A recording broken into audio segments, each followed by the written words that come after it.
17 December yasvika nguva iya yandofarira. Muri yeZimbabwe tasangana zvekare pachannel yenyu. Nhasi ndadzoka nema-updates ezvinhu zvese zviri kuitika muZimbabwe. Unongoziva kana uchinge watoona ndau yakudai so uchiziva kuti inini handina time yekutambisa. So kana uchiziva kuti unodeedzera kuti pasi neZANU-PF, tanga nekulike this video right now kuitira kuti ZANU-PF yacho iboikane. Ndadzoka manje. Nhasi ma-updates edu akamira kadai so ndichaita ndichangoti ga kutema ugariri kwemukwasha munyowani ka unongoziva kuti tinenge tisiri pakutambisa nguva. Pari kunzi Zimbabwe Defense Forces members have raised concern over the Bemba carrying illegal miners and their masters in Kwekwe and Shurugwi. The continued attacks on military personnel and facilities by these mafias is now a matter of concern. General Sibanda must take action.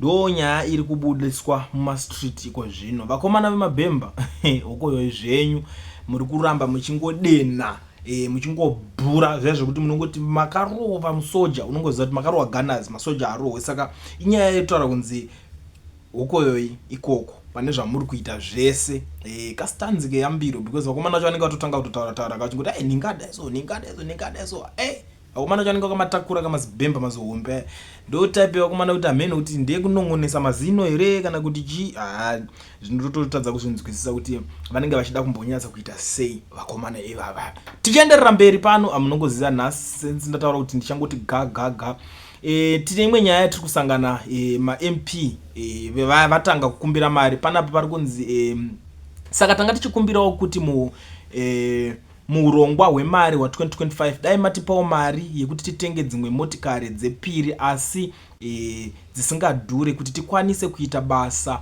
ratakapiwa mumutemo yedu yeparamende standing orders right. Caston Mateo ndo zvaibuda kutaura vakutokumbira mota. I don't know how many problems do we have in Zimbabwe right now, but ivo vari focus nekuti tipe mota dzechitutu dzimwe vanadzo vari kutoadmita kuti dzimwe vanadzo because vanhu vamana vakutongoti tipe mota dzechitu voziva kuti these guys I don't know kuti chianza ayo chititengera nyinyi dzisinganyanya kudhura izvezvi kuti tikwanise kunamba tichiita basa zvese zvekuzoti kuri kutamburwa kuno kuchizonzwai situation yakadai inyaya dzenyu imimi maZimbabwe zvenyu ivo they don't care. Avasitombotarisa kuti nyika iri kuzodai izuro ndizuro iko zvine zvitiri kuti unoza nyaya dzimwe dzekuti dzofanira kudzidiscusswa naParliament leki zveso yakazara kuita mvura kuchinja hove kuita kufa. Avasombotaura nezvazvo izvezvi kuti chii chiri kukonzeresa ende kuti solution yogadzirwa sei ipapo hove dziri kufa. Mvura inenge yakabuda masuweji akangoenda kangonozara ikoko but havana nguva nazvo vari kumbofokasa nekuti titengerei dzimwe mota ameno kuti vaende kana kuti pachavo kuti vanoona zvinhu zvekuleki kana kuti vari kunyatsoda evidence yakaita sei kuti vazvifambire zvekuleki I don't even know chavari kudai mota. Ma-challenges ese ari kusangana munyika tingamalista panapa tinotopedzera takutotamba tichitanga pamwe tiri kuva ataka. Nyika yakazara nema-challenges but they don't care. Amen. Ndo vanhu venyu imimi muchazondiudzawo zvamune muchifunga navo. PaMozambique iko zvino zvipari kunzi the government of Mozambique is banning fireworks this year. The General Directorate of Customs announced in an office statement importing, selling and handling of all types of pyrotechnic objects and fireworks is prohibited during the festive season. Pakaipa amunongoziva nyaya yacho iri kuitika kaya kuti Mozambique ka saka iyoyo nyaya iri kutoitika yekuti hazvisi kunyatsolinga vari kutaka kurovana kavari kuita nehurumende yavo zvatokonzeresa kuti vataura kuti hatichade mafireworks. Nyika inenge yabhena hama dzadiwa handidi kunyeberai vanenge vakutya kati zviri kungopinda sei muno muzvi vangoti izvo hatisi kuzvibvumidza kozi unongo usingachanzwisise manje kuti ndidzo chadzo dziri kurira here nemafireworks unongo zvine zvisingachanzwisisike saka ndo panenge pane problem yese papo. I don't know zvekare kuti munoionawo sei nyaya iyo. You tell me what you think in the comment section pamusoro penyaya yakaita seiyoyo.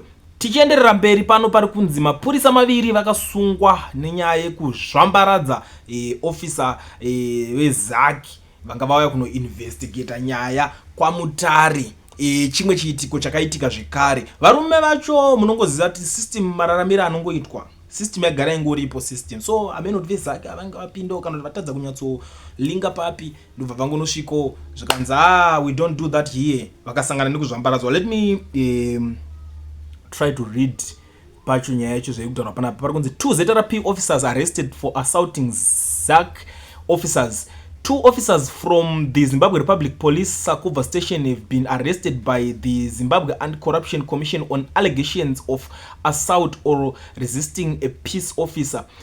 Sergeant Mududuzi Makina, 39, and Constable Elliot Gava, 49, allegedly obstructed justice by manhandling and injuring ZAC investigators who had arrested a police officer on allegations of bribery. Circumstances are that on December 11, 2024, a ZAC investigations team was investigating a report of bribery at a roadblock near Mutare Teachers College. During the operation, ZAC investigators seized the roadblock declaration book as evidence, but Sergeant Makina and Constable Gava manhandled ZAC officers and seized the roadblock declaration book. Sergeant Makina and Constable will appear at Mutare Magistrate Court on Tuesday, 17 December 2024.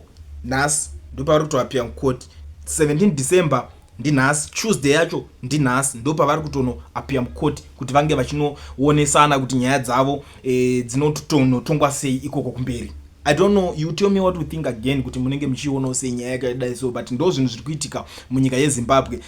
Ndisati ndabuda munoziziva kuti ndokugara ndangouya nesomething, chimwe chinyaya chekuti chinenge chichivharisa kazhinji kacho. Apa ndo patinoti yasvika nguva iya yandofarira.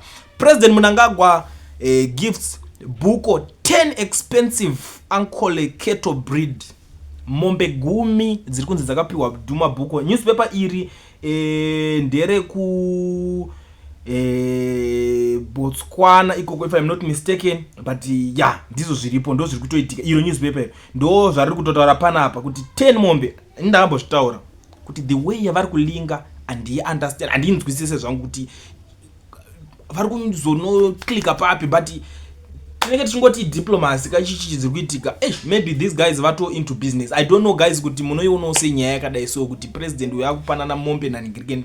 You tell me what you think in the comment section. Handisi kuziva kuti munoionawo sei. Ndisati ndabuda panapa madzadiwa, munoziva kuti these days ndinenge chingoti vanenge vane zvekutaura maaudios enyu munokanda. So nhasi handisi kuziva kuti ndokusiyira audio iyi muchinzwa because iri very important, because zvinhu zvekutaurwa ipapo handisi kuziva kuti toisendera direct kumasoja kwacho ikoko here kana kuti toiunza panapa mozo like this video vamwe vacho moshare kuitira kuti yesvika. Handisi kuziva kuti toita zvekuita sei, but aiwa regedzai tingoriska. Ndakukusiyira this audio, mosara muchiteerera mondiudzawo zvamuri kufunga pamusoro payo in the comment section. Chatinokumbirisawo masoja eZimbabwe nemapurisa kuti patinoda kudemonstrata mazuva anoteera kana mwedzi inotevera, tinokumbira kuti masoja tumwai mubude panze kuvanhu ikoko, kasi muita sekunge takukurirai, musazodzokere kumabharaki moramba munesu sevanhu.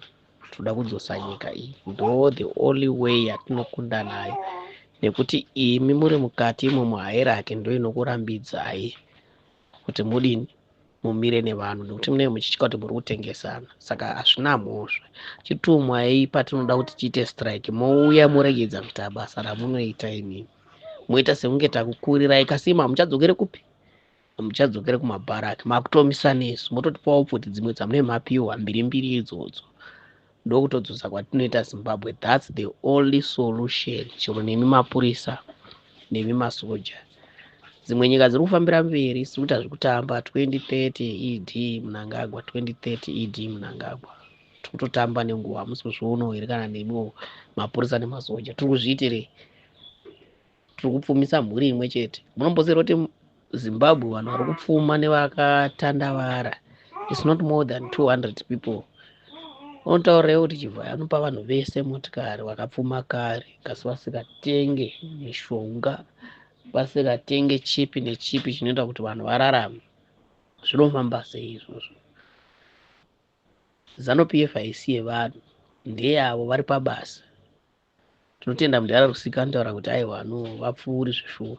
Ndopatinozviona kuti zvishuwowo vapfuuri vari pabasa vaya, sei vachigona kutenga mota vachitadza kutenga mishonga yemuzvipatara.